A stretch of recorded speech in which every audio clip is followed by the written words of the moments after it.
Jay Coles. Hey, Kenny, is this the part where I can talk now? All you do is talk, my friend. I know. You talk a lot. I know. Before we get started, I wanted to pick up on something you talked about yesterday on the phone, those coyotes Oh, yeah. up at your place. Yeah. Yeah, how was that?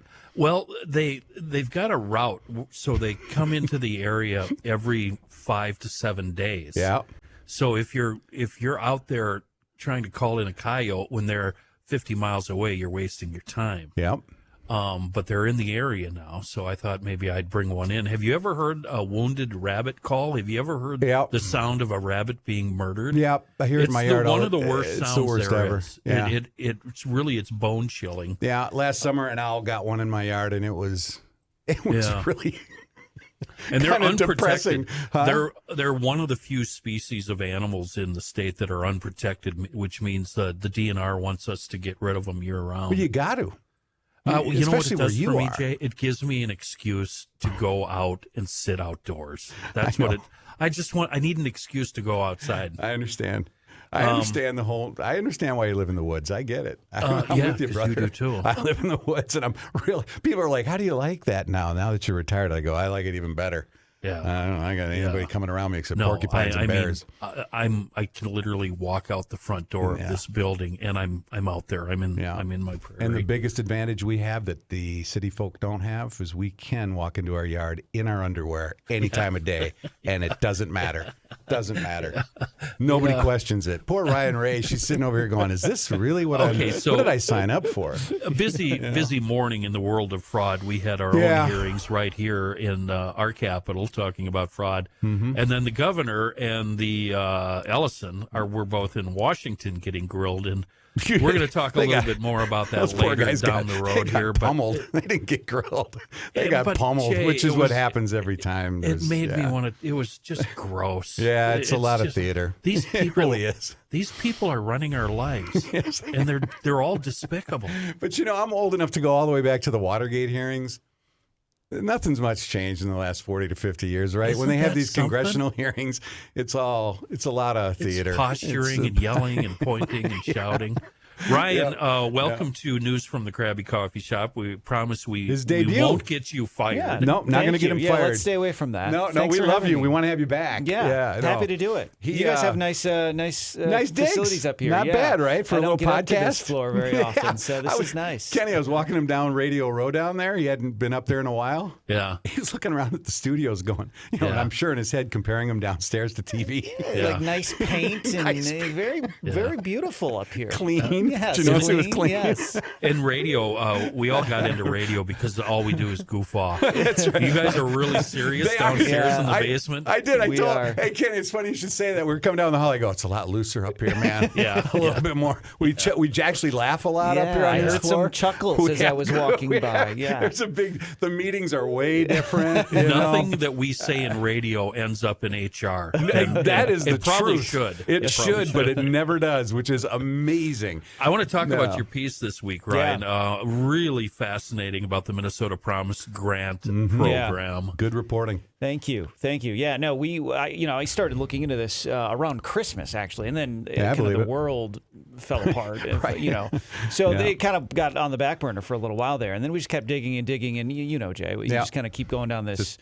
one thing leads to another, away. And then you did the vetting process. There was all sorts of questionable things and red flags that we found, and we just kept going. And I think it's important to point out. And for those who don't know, Ryan Raish is our guest, investigative reporter with Channel 5. Did a nice piece, an interesting piece Monday with some follow up today, and really nice piece of enterprise reporting. And I do want to jump right out of the gate and say, Kenny, we're not saying this is fraud. What Ryan discovered. Right. What Ryan did discover, in my opinion, which is fair to say, because it comes across in the story, a lot of questions about oversight. And how can you be sure there's no fraud as you move forward? Because certainly a lot of questions. And so what we're going to do to set this up for our listeners and those who are on the podcast, or on the YouTube channel, Gabe's going to play us Ryan's piece from Monday to set this up, and then we're going to find out from Ryan what happened today in the legislative hearing. Let's do it, Gabe. Go, Gabe. $100 million of your tax dollars has been set aside to help struggling or disadvantaged businesses. But 5 Investigates has uncovered some questionable recipients. And with fraud, waste, and abuse now top of everyone's mind, investigative reporter Ryan Raish is pressing for answers. Ryan, what are you learning? Hey, Lindsay, it's called the Minnesota Promise Grant, up to $50,000 up for grabs for small businesses. We want to be clear here, nobody has been accused of fraud, but the lack of information released makes it very difficult to vet some of the winners. For more than 15 years, Shantae Holmes has rode the highs and fought the lows of running all washed up laundry. A cycle she knows all too well. The business was struggling because it had just experienced the situation of the George Floyd. Then a lifeline from the Minnesota Promise Grant. She received more than $30,000 from the state's program designed to help small businesses like hers, impacted by racial discrimination, civil unrest, and other barriers to funding. Holmes says she used the money to fix her company van. It was a vital piece that, helped me to continue moving through. Holmes is one of more than 650 winners named so far in this nearly $100 million grant program. But 5 Investigates also found some questionable recipients at a time when the public and policymakers are following every cent.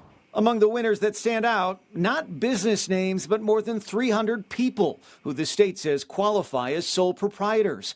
Most work in transportation, a detail only revealed after we kept emailing the state for more information. I'm a strong proponent of sole proprietorships. I understand that.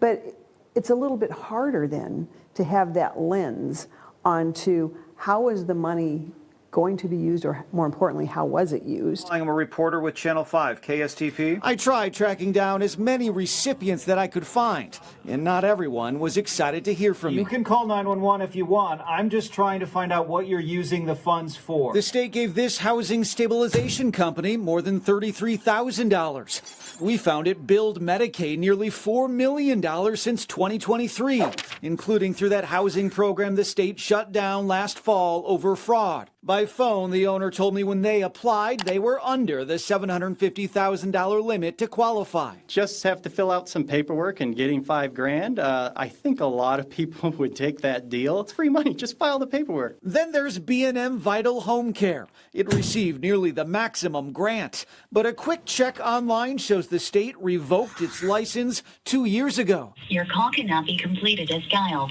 Please check the number and dial again. And they have no working phone number.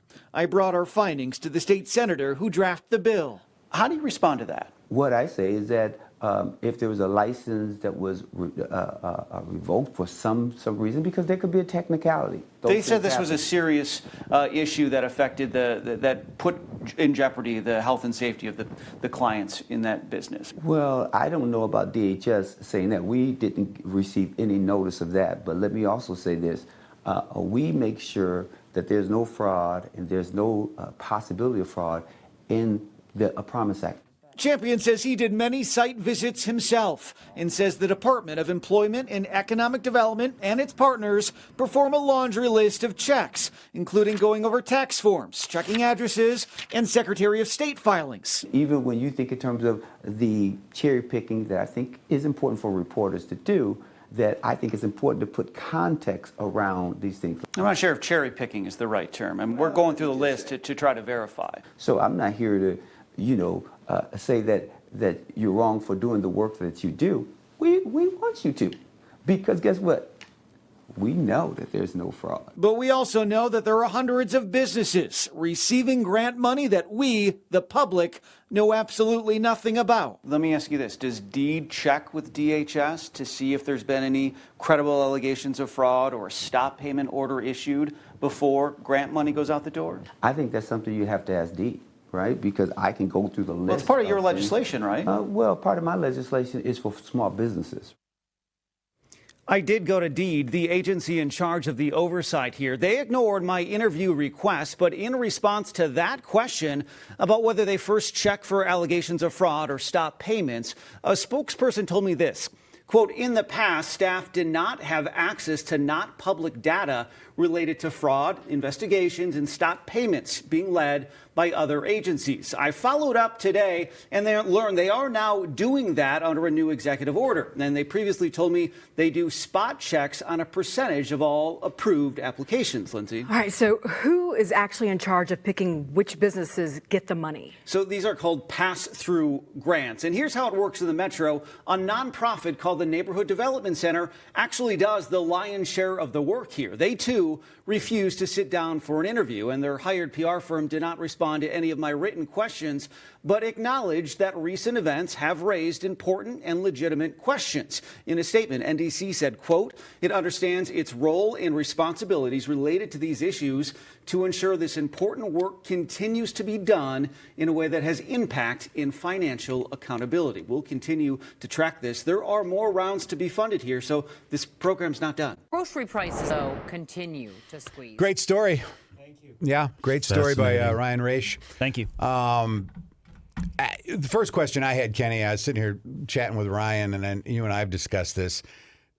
Credit to Senator Champion for sitting down and giving you an interview. Yeah, right? I mean, he didn't agree to it at first, but eventually did. And yes, he deserves credit for sitting down. I think often now we don't get that very often. We don't. So, and I agree with you. The one question I had, and Kenny and I had talked about this piece, he was really confident when he said there is no fraud. And how certain can he be there's no fraud at this particular time? You know, I think even that morning of the interview, he talked to Deed on the phone, and I think he felt he received enough confidence from them that, you know, all the T's are crossed and I's are dotted.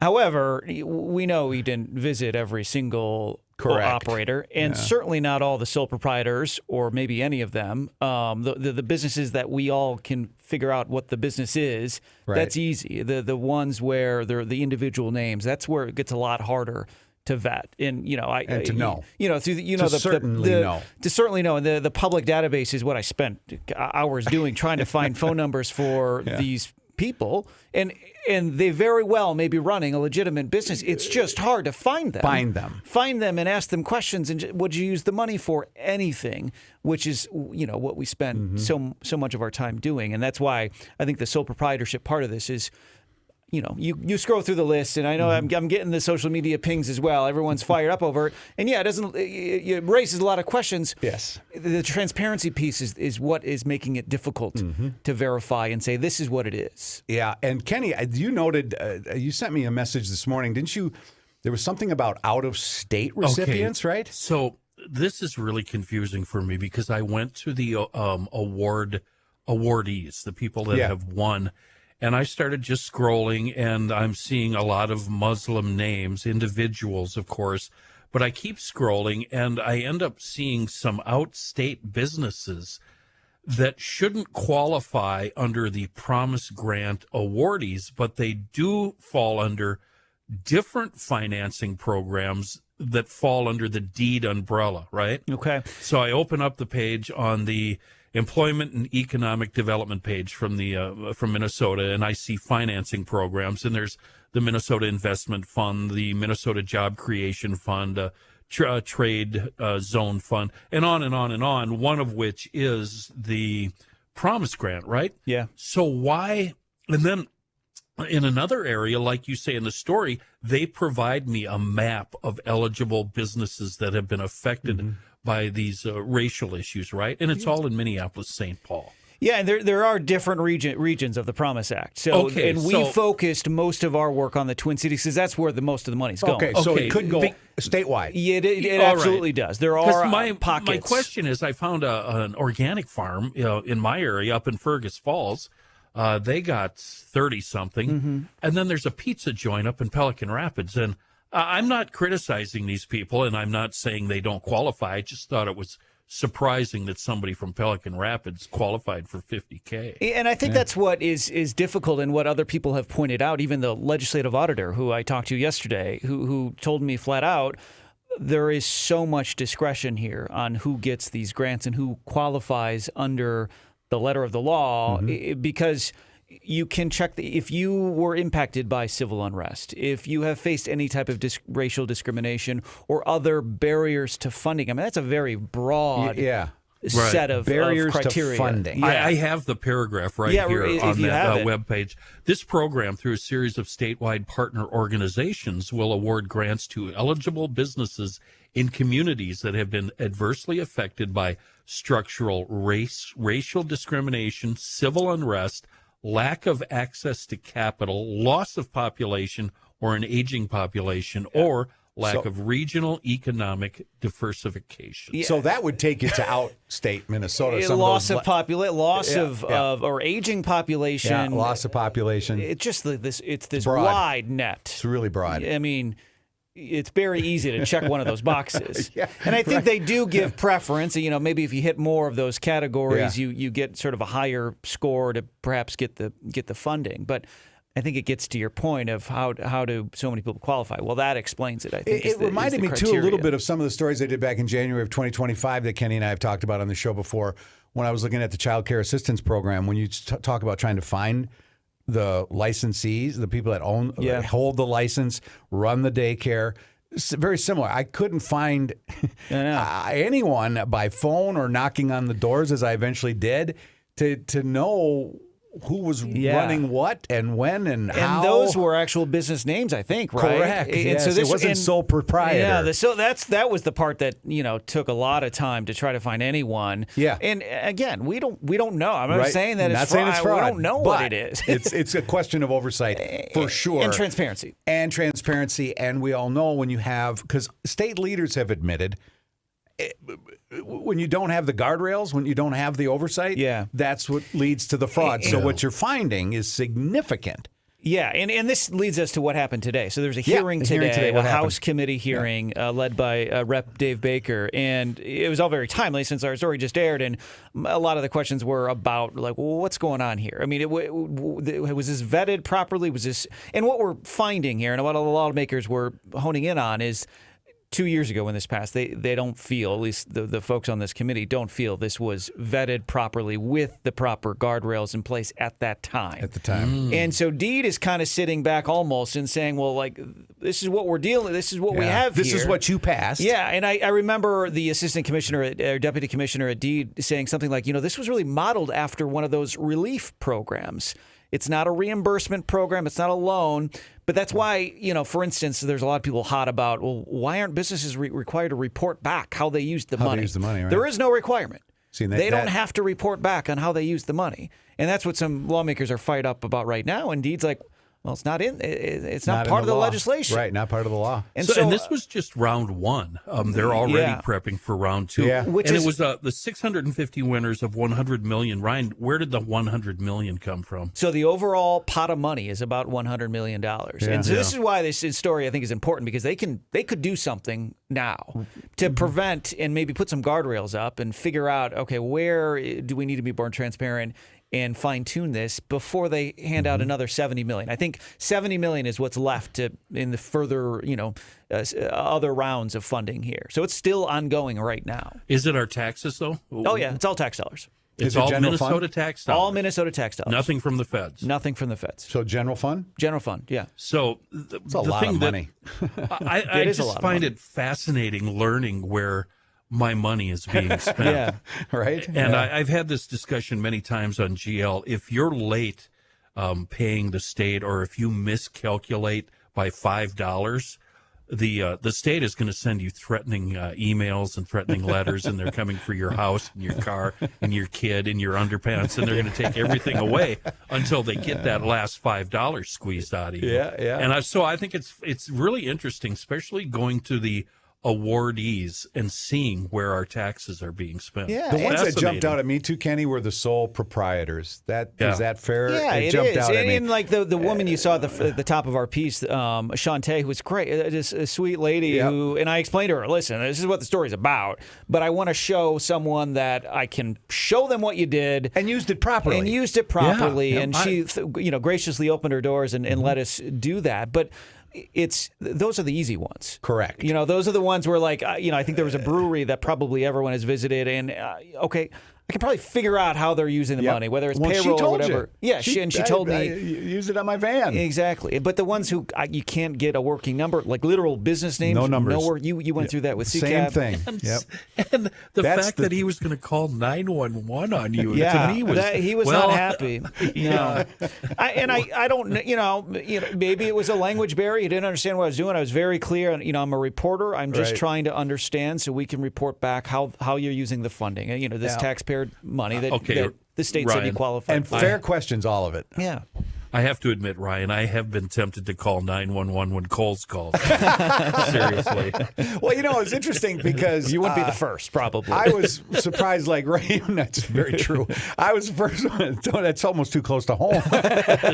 But I've done this with other stories, but the most recent was CCAP, where I was surprised, Kenny, and Ryan would back me up on this, that you can have that kind of money going out the door collectively, that kind of money.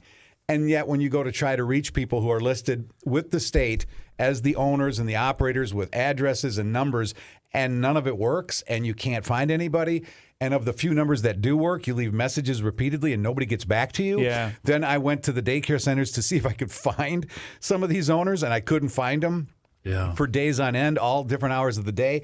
That's when you start to say, and then DHS did acknowledge there needs to be better oversight. Yeah. Yeah, and that's the question. Exactly. And again, it's not.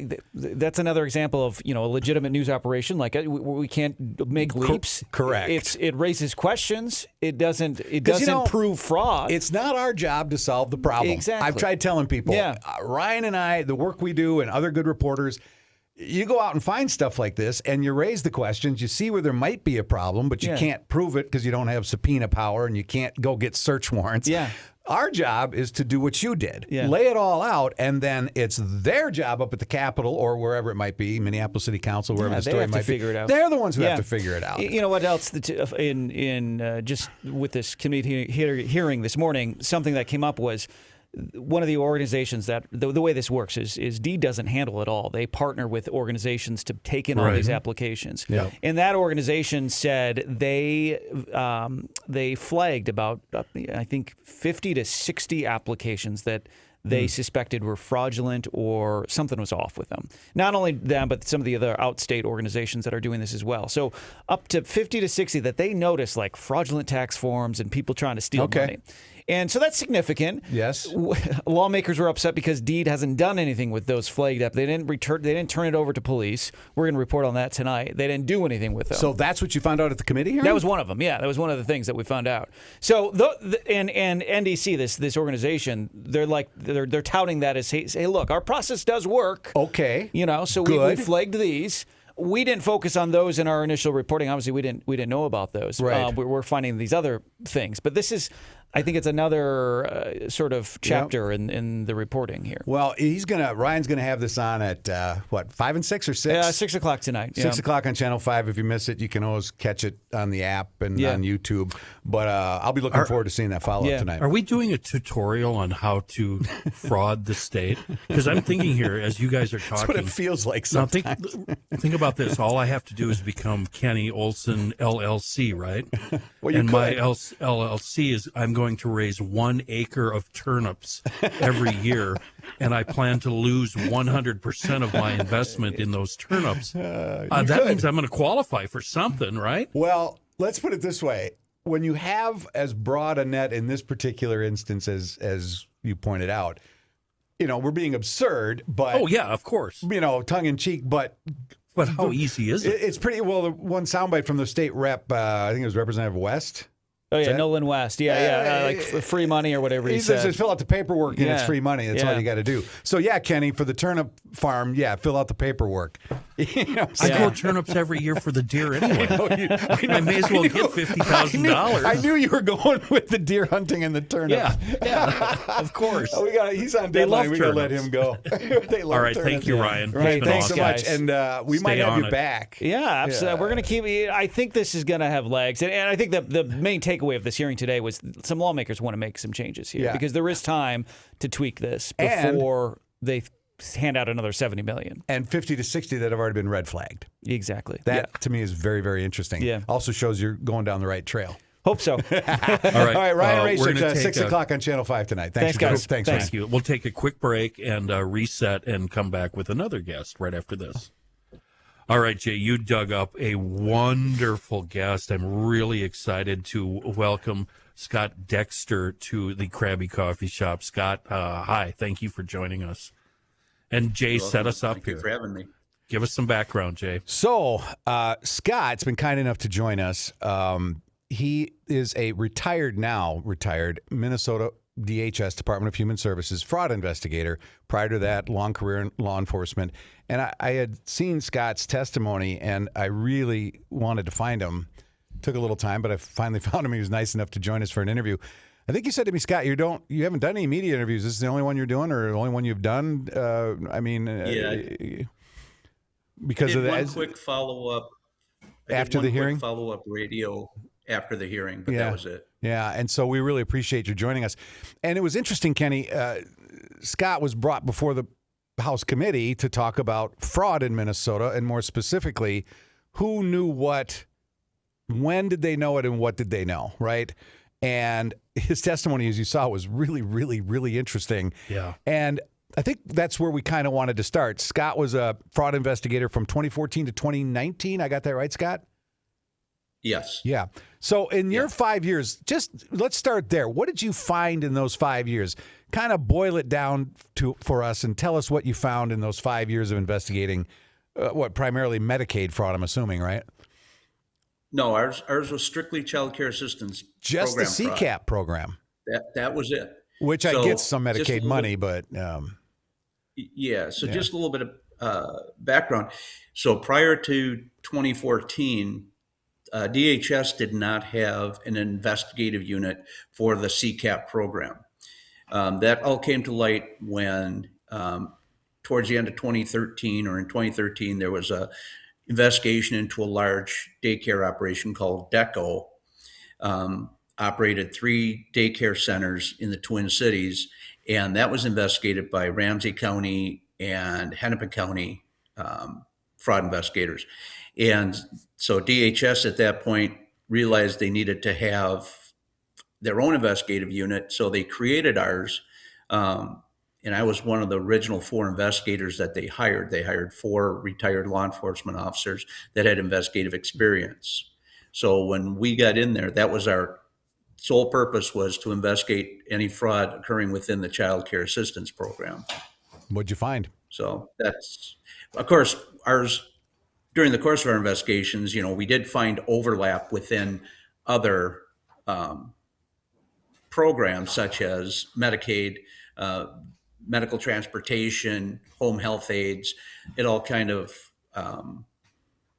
intertwined with ownership and the communities that they serve.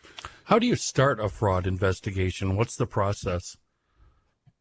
Well, how we started ours was we went off of tips that were received from the public or from the daycare licensors. They would notice activity or lack of activity that would be common for daycare facilities. And realizing that they get state funds, they would call in tips that, hey, something doesn't seem right here. The other way we investigated them was we created what was called the top 100 list. And that was based off of and generated strictly by the amount of CCAP funds that these centers were receiving. So without knowing who, what the centers were, who ran them, it just generated. And so we started looking at the centers that were receiving the most money and started digging into the background there. And that was the jump off point for starting the fraud investigation. How much did you find in terms of estimated dollar amounts that went out the door to fraudsters between 14 and 19 when you were doing this? Well, I'm not sure the exact amount, but I can tell you that when I first started, one of the top centers that we investigated received about $3.75 million just in 1 year. Okay. Of CCAP funds. That's just one. Right? That was just one center, correct. So if you extrapolate that out and you've got dozens and dozens of centers, you could have quite a high number. It was into several millions of dollars. Yeah. Beyond those numbers, though, how do you prove, or how do you become reasonably assured that there's fraud going on here? Is there surveillance, or do you actually knock on doors? No, there's surveillance. So one of the first things that we would do is we would go out and kind of check out the area, the building.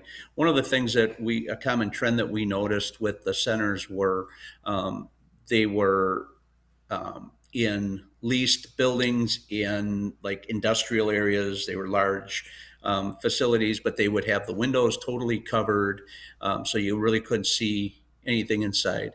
We would go and we would see very little activity, hardly any cars there. And so we would get a lay of the building. And then our most useful tool was video surveillance. We would actually put covert surveillance cameras up, covering all the doors, entrances and exits. And we would record video for during the hours of operation. And a lot of these centers, they listed their hours of operations from 6 a.m. to 11 p.m. at night. And so we would have surveillance on the center that whole time. Yeah. And then we would review that video, and actually, as investigators, we would sit and we would watch hours and hours of video and count the number of kids going in and out of the building. We would log the time they go in, how many. We would try to identify what vehicle they got out of so we could identify the family. We would log what time they left. And then we would match those numbers, what we were seeing. We would request the attendance records and also obtain the billing records. And we would match all of that up and find what the discrepancy was. And a lot of times we would see that they would bill for 100 children in one day, and we would count maybe 20 or 25. And so we would note all of that in our report. And I think some of those could have been two, if I'm not mistaken, Kenny and Scott. You might have had 20 to 25 children, but I think when we talked on the phone, Scott, you mentioned some were maybe a woman would bring a child, but it was their own kid. Right? Is that right? Right. We found that a lot of the women that worked at the centers were also bringing their children there and receiving CCAP funds for, to watch their children. Wow. Paying themselves to watch their own children. Wow. Well, it's a great job if you can get it. So you and I talked, Scott, you took this up the ladder and reported it all to, I'm assuming, the OIG, the Office of Inspector General at DHS. Yeah. What is that process? Yeah, the head of DHS. What do you do with it? How high did you take it up? Well, so of course we had a supervisor for our unit that oversaw our investigations. We also for a while, we had one or two BCA agents that were embedded in our unit, and they acted as our sworn law enforcement branch. So for the search warrants and things like that, we worked with them to prepare the criminal complaint. So we had several supervisors that we would run these by and present our cases to, and then we would work with the county attorney's offices to try to get them prosecuted. The Inspector General and Deputy Inspector General for the Waste, Fraud, and Abuse Unit, who oversaw ours. When I first started there, the Inspector General, Jerry Kerber, he was excellent. He cared. He would come and talk to us, always want to know what we had going on, him, and then the assistant or the Deputy Inspector General, I can't remember her name, but they were great. But then they left, and we got our next Inspector General, and she was a little more distant from us. And we, as investigators, really didn't interact with her as much as our supervisors did. So where it went from us basically went to the county attorney's office for prosecution. At one point, we started they wanted us to take them more administratively, which meant that we would present the case to an administrative law judge within DHS, and they would handle it, which meant, no court. It wasn't public information. There was no penalty other than having to pay back any overpayment. which I got to tell you, that was the soft term that we were supposed to use. We weren't supposed to refer to it as fraud, because of course fraud would implicate a crime. So we had to refer to them as overpayments. You're kidding. Wow. No, that's who gave that overpayments. Yeah, who gave that directive? Well, that was just how we were. That's how we were told to phrase it. Who do you remember who told you that? That came. Yeah, that was from like the administrative law judges going into because that's how they had to word it in order to keep it try out to of get criminal. Yeah. Oh, okay. So that they could try to force the repayment of the funds. So this would have been, which administration would have been Dayton and then part of Walz? Been Dayton. Yeah, it was Dayton when I first Walz? started. It was when I first started. It was Governor Dayton. I left midway through 2019, so I left about midway during Walz's first term. Yeah, his first year in office there. So I'm still trying to get the flow chart right here. You have a case, you think it involves fraud or overpayment. You bring it to the Inspector General, and then the Inspector General gives you the okay to bring it to an administrative law judge? Or do I have the flow chart screwed up here? No, we were able to. So if we were able to put together a criminal case, which the majority of the ones that I worked when I first started did go to the county attorney's office, whether it was Hennepin County, Ramsey County, or whichever county that the center was in. Sometimes it was Stearns County, sometimes it was Rice County. We would bring that case presented to the county attorney's office. We would do that ourselves. We would meet with the county attorney, go over the evidence, and then they would determine whether they were going to prosecute it or not. And then it was handled. Where the Inspector General and their decisions came in was after a number of our investigations wound up involving Somali-run daycare centers. There was a lot of bad press, I guess, or accusations that we were targeting the Somali community, which, I got to emphasize, I can't emphasize it enough. We were not targeting the Somali community. We didn't base our investigations off of who ran the center, what country they were from or anything. We based it basically off of complaints that we received and the dollar amounts. But there were activists out there that were claiming that we were unfairly targeting them. Sure. That was when the atmosphere kind of shifted, and they started basically looking at how we investigated the cases, to try to whether they were trying to prove that we were racist or biased, or if they were trying to determine whether we weren't. But I just know that at that point, things kind of shifted, and it became a little more difficult for us to conduct our investigations. Is that where, in your estimation, Scott, the state started to drop the ball? Right at that point. I think that that's when they tried to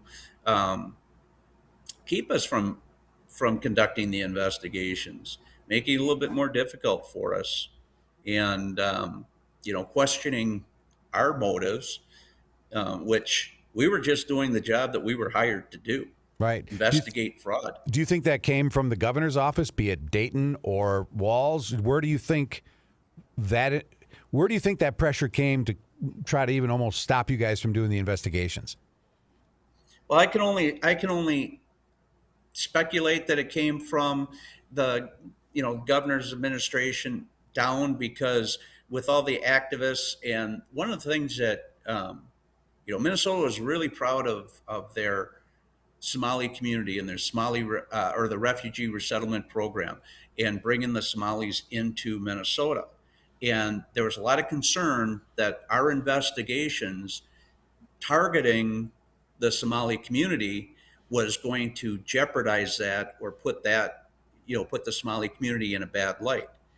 Our results would have been the same whether they were Somali daycares, white-owned daycares, African-American-owned daycares. It wouldn't have mattered who ran the daycare centers. The outcome of our investigations would be the same. We were finding widespread fraud being committed within the Child Care Assistance Program because of the fact that there were so many loopholes. It was easy to commit the fraud once they figured out how to do it. So you find widespread fraud with other investigators, and at some point they kind of put the brakes on it. That fair to say? Yeah, they made it more difficult for us to do our jobs. Yeah. Which if it's more difficult, it's hard enough to prove a criminal case. It's very hard. Correct. Right? I mean, you got to have all the evidence. If you don't have the evidence, it's not as easy as people think. It's not like you see on TV. It takes time and effort and hard work. And it sounds like they were putting up roadblocks just enough to discourage that, if I'm interpreting this correctly. Well, that, and the biggest thing was they hired us to not only investigate the fraud, but try to find ways to stop the fraud from happening. And we identified different things early on that could have helped us with our investigations and also could have made the fraud more difficult to commit. There's no way you're going to eliminate all fraud, but the harder you make it for the bad actors, they might move on to something else, and you'll at least minimize the loss. You're offering up tips on how to prevent the fraud, and you're being shut down.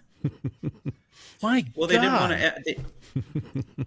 Well, and it's interesting. And when I was talking to Jay yesterday, I'm looking at this newly released report from the program Integrity. From O'Malley, the big, bad, beautiful Tim O'Malley. Fraud report. Yeah. Big, bad, beautiful fraud report. Yeah. That's what Kenny calls it, Scott. He calls it the big, beautiful fraud report. Well, what's interesting is the ideas that they're coming up with now are the same ideas that we told them 10 years ago. So you're looking at that 57-page report saying you're looking at that 57-page report saying, "Gee, I said that 10 years ago." Yeah. No, You're sitting there going, "No shit, Sherlock." That's what you're saying. And what's driving me crazy about this, it's driving me crazy is that we can't. There's no way to name names because it was a group think mentality. Sure, maybe a couple of people were talking privately in their cubicle or office or whatever, but it's almost impossible to find a name. It was group think. It was the whole attitude. I mean, I'm going to take a leap here just from covering news for 40 plus years. My hunch is when guys like Scott are digging up this fraud, Kenny, and it starts to look, they're all on board to begin with, right? Right. And then when it starts to look politically bad and it's going to affect whoever's in power politically, that's when things get twisted. It's been my experience where all of a sudden you have the governor who's elected, maybe the attorney general who's elected. Take your pick. I think the politics gets involved. Didn't anybody learn anything from Watergate? No. The cover-up is always equal or worse to the original crime. 100%. And Always. I think if I had to guess, I have no evidence to suggest this, somewhere higher up, somebody said to somebody at DHS, pump the brakes on that a little bit. I could be completely wrong, but Scott, your thoughts? Well, I mean...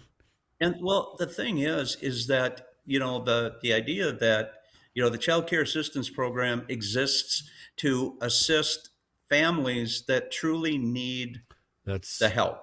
The families that are struggling, they're still going to work, but they need help watching their kids. And unfortunately, you have a group of individuals, and in this case with our centers, it was, Somali individuals who learned this way of committing the fraud, and then they went out and recruited mothers, Somali women who had kids, and basically manipulated them or, talked them into, hey, coming on board with this scheme and basically using them for their financial gain. Now, these moms may have genuinely needed the child care assistance, but they were being manipulated into lining the pockets of the people committing the fraud, and it's not fair to the people that actually need the money, need the assistance, when it's taken that way. And so I feel bad for, the families that were used in such a way, just because they qualified for child care assistance and they had kids and they were taken advantage of. Kenny, this is the second whistleblower we've had on in Agent less than a X. month. We had Agent X on. We had to protect his identity, Scott, so we called him Agent X. Same thing, fraud investigator, just like yourself, almost saying the same things you're saying, Scott, that we were finding fraud, millions and millions of dollars of fraud, gave recommendations on how to stop it, and nothing ever came of it. And kind of, if I boil it down with you, it sounds like you're saying the same thing. You had some solutions suggested, you were recognizing it, you were prosecuting some, and then all of a sudden they pumped the brakes, or somebody told somebody to pump the brakes, and here we are 10, 12 years later with it mushrooming to what it is. Is that fair to say? Yeah, that's exactly it. I have so many questions and so many follow-up questions. Do you have any indication as to where the money ended up? Was this solely to enrich themselves and buy houses and cars and give family members money, or was it something more nefarious? Do you have any indication at all? Well, I'll tell you this. When we executed search warrants as part of the investigation, we'd executed search warrants not only at the centers, but also at residences and in vehicles, anywhere where they could have records or laptops or other pieces of evidence or things that could contain evidence. And we never saw lavish lifestyles. Okay. They weren't lit. I mean, some of them were nice houses, but I wouldn't say they were like very expensive houses. They weren't expensive cars. So the word that we had gotten, and of course, nothing really to prove it other than, some information from HSI, was that the money was being sent overseas. Yeah. And at one point we were learning that, and it was even testified to in the hearings, that there were couriers that were actually carrying the money out of the country through the airports, and substantial amounts of money. And it was going overseas. It was going to the UAE, Dubai, Somalia, other countries. What it was going there for, again, that's all just speculation, but it definitely wasn't going where it was supposed to be going. One part of that story that drives me crazy regarding the money that supposedly went to Somalia, and people have been saying, well, that helped fund terrorism. And then people are also saying, well, you don't know that for sure. But what we do know is that any money, Somalia continues to be very corrupt. Any money that goes there, certain people get their taste, right? Mm-hmm. And we don't know where that money, what the final destination is. Another question, I love what Joe Thompson did for the food fraud, and he went after the end users, the abusers, the people that got the money. In your case, was anybody ever prosecuted? I'm trying to remember back to the cases that I had worked, and we had several that went actually in front of juries. But again, juries are funny things, and we had several that were where they were acquitted. I do believe we had a couple that actually were successfully prosecuted, but it was difficult. And another part of that was that each case was prosecuted by the county attorney's office in the county where the center was. So you had, prosecutors in Ramsey County that may have been more aggressive in prosecuting than prosecutors in Hennepin County. You had prosecutors in Stearns County that weren't all that familiar with this. And, so you didn't have any consistent prosecution. And so, that was one thing that we had also said before, was that why, if these are state funds, okay, even though they're dispersed through the counties, they're still state funds.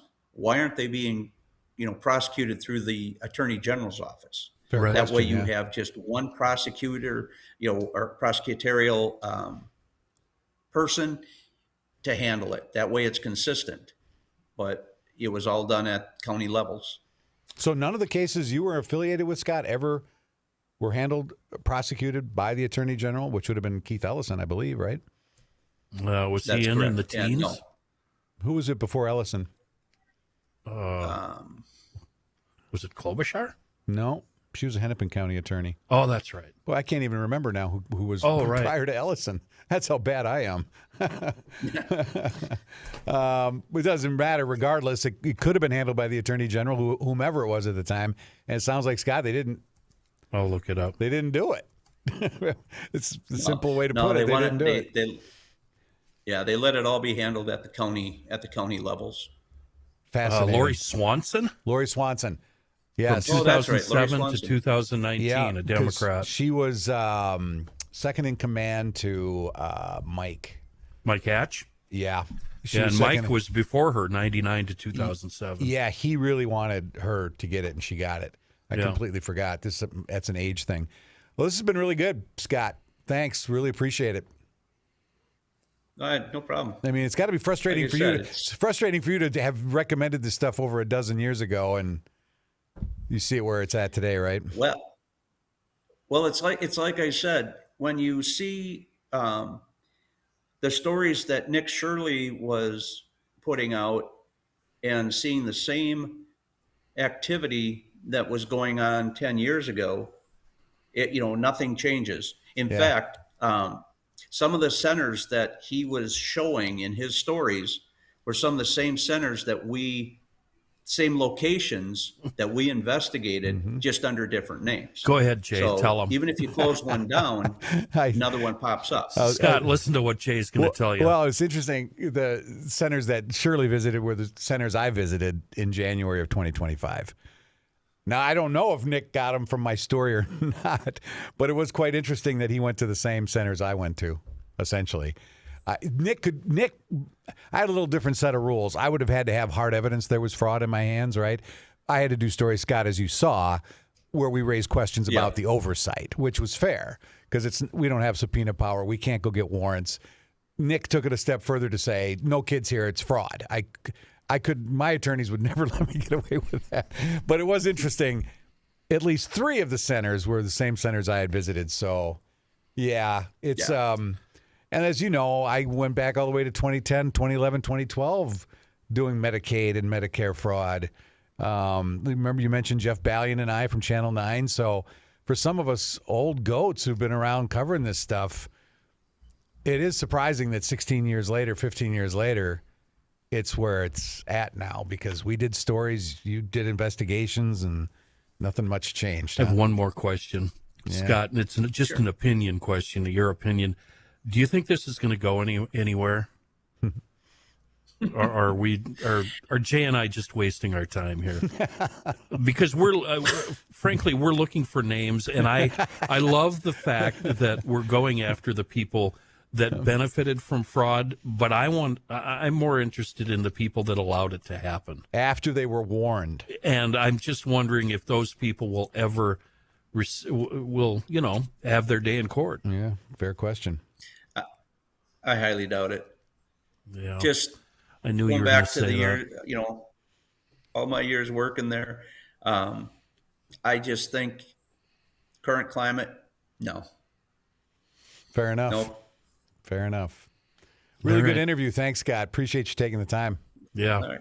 It was worth tracking you down with all the different things I had to do to find you. It was worth Scott, you might want to scrub everything. Like I said, change your address, get a new phone, throw that phone you have now in the crick, get a new number. No, Jay. Because Coase will find you again. Jay promised me. Yeah. I promise Jay you. promised me I did. that he's losing everything. Well, I know what it's like to, as I told you, as a reporter, to protect your phone and where you are. So you and I are good. Don't worry about that. Don't worry about that. Thank you, Scott. All right. Well, All right. We're going to take Talk to you later. a quick break, and Come we'll back. be right back. Yeah. Yep. Jay, I proposed the big, beautiful fraud report thing. I think we should change the title. The current title is Roadmap to Program Integrity and Fraud Prevention. I would like to add 10 years too late. Seriously. And you wouldn't be Seriously. inaccurate. What the hell? They're only talking about it because we're forcing their hand. Yeah, when you have we've had now 2 whistleblowers on saying the exact same thing from the same time period, that they warned people this was not anything that was, things could have been done. I didn't know this, but he said they recommended a bunch of stuff that's in this big, beautiful fraud report, as you call it. How can they not implement those things? I think it says right in the fraud report, it says what led to this. Yeah, I think politics got in the way. Yeah. Just, I mean, what else could it be? Right? I mean, I can't prove it, but I mean, what else would slow down those investigations? He basically said they put up roadblocks and made it more difficult for them to do the investigations. Unbelievable. Right? Right? Could have avoided $9 billion, an estimated $9 billion going out the window. Yeah, I underpaid. It's incredible. Kenny, it's incredible. Jay, I underpaid my taxes by $12 about 5 years ago. I've got the threatening letters framed. They were going to take everything. Of course, $12, Jay. Tax evader, you. Yeah. Yeah. And this is where our money is being spent. Yeah. And I think that's why Ryan's story was equally important. I want to know where this money is going. And what's great about Ryan's is he's in a whole nother area of grants. Yeah. And this isn't even... Yeah, he's just scratched the surface, too. Yeah, this is a whole nother program. You know what I hope? I hope he doesn't find anything. It'd be nice, wouldn't it? Yeah, I don't think that's going to happen, though. No, when he said in that hearing today, there was testimony that 50 to 60 recipients of that promise grant have already been red flagged. So, I've told Ryan I'll be surprised if there's not something. I'll be surprised if there's no fraud found. I'll be surprised. Part of me wants to drop all of this and talk about, I don't know, lighting our farts on fire. And then, but Jay, we can do that anytime you want, you know. I think we need to double down. I 100%. I want names. I want somebody to be in jail because of this. More than just the people that got the money. It is.